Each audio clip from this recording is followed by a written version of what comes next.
আসসালামু আলাইকুম, স্বাগতম আমার চ্যানেলে। আজকের ক্লাসে আমরা প্রাইস হাইক বিষয়টি নিয়ে আলোচনা করব। এটি একটি খুবই গুরুত্বপূর্ণ বিষয়। যারা এখনও এই চ্যানেলে সাবস্ক্রাইব করনি তারা অবশ্যই সাবস্ক্রাইব করে নেবেন। চলুন শুরু করি।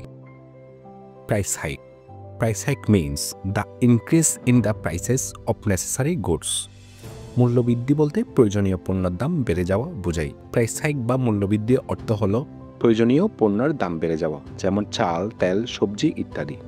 ইট is a big problem in many countries. এটি অনেক দেশের জন্য একটি বড় সমস্যা। নাও এডেস, বর্তমানে it is a common issue in Bangladesh. এটি বাংলাদেশের একটি সাধারণ বিষয় হয়ে দাঁড়িয়েছে। And the situation is getting worse day by day. এবং দিন দিন পরিস্থিতি আরও খারাপ হচ্ছে। এখানে getting worse day by day বা দিন দিন খারাপ হচ্ছে বলার মাধ্যমে বোঝানো হয়েছে পরিস্থিতি ক্রমশ অবনতির দিকে এগোচ্ছে। When prices rise suddenly, it becomes difficult for people to buy essential items like rice, vegetables and cooking oil. যখন দাম হঠাৎ বেড়ে যায় তখন মানুষের জন্য চাল, সবজি এবং তেলসহ নিত্য প্রয়োজনীয় জিনিস কেনা কঠিন হয়ে পড়ে। এখানে ডিফিকাল্ট বা কঠিন শব্দটি ব্যবহার করে বোঝানো হয়েছে যখন দাম বাড়ে তখন সাধারণ মানুষ দৈনন্দিন প্রয়োজনীয় জিনিস কিনতে সমস্যায় পড়ে। This problem is caused by dishonest traders, natural disaster, inflation and poor management of supply chains. এই সমস্যার পেছনে অসাধু ব্যবসায়ী, প্রাকৃতিক দুর্যোগ, মুদ্রাস্ফীতি এবং সরবরাহ ব্যবস্থার দুর্বল ব্যবস্থাপনাকে দায়ী করা হচ্ছে। এখানে ডিসঅনেস্ট ট্রেডার্স বা অসাধু ব্যবসায়ী বলতে বোঝানো হচ্ছে যারা মুনাফার জন্য পণ্য মজুত করে দাম বাড়িয়ে দেয়। এছাড়া ইনফ্লেশন বা মুদ্রাস্ফীতি দ্বারা বোঝানো হচ্ছে মুদ্রার মূল্যহীনতা এবং প্রাকৃতিক দুর্যোগ এর পেছনে গুরুত্বপূর্ণ কারণ। Market syndicates also play a big role in the price hike. বাজার সিন্ডিকেটও মূল্যবৃদ্ধির একটি বড় কারণ।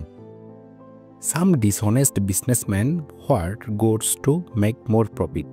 কিছু অসাধু ব্যবসায়ী বেশি মুনাফা করার জন্য পণ্য মজুত করে। এখানে হোয়াট গুডস বা পণ্য মজুত করা মানে হলো পণ্য একত্রিত করে রাখা এবং তা বিক্রি করার জন্য দাম বাড়ানো। Price hikes cause great suffering for people. মূল্যবৃদ্ধি মানুষের জন্য বড় কষ্টের কারণ। Poor and middle class families can not afford daily necessities. দরিদ্র এবং মধ্যবিত্ত পরিবারগুলো নিত্য প্রয়োজনীয় পণ্য কিনতে পারে না। It becomes hard for them to survive. তাদের জন্য বাঁচা কঠিন হয়ে পড়ে। এখানে সার্ভাইভ বা বাঁচা বলতে বোঝানো হচ্ছে জীবনযাপন চালিয়ে যাওয়া কঠিন হয়ে পড়ে। Everyone feels the impact but poor people suffer the most.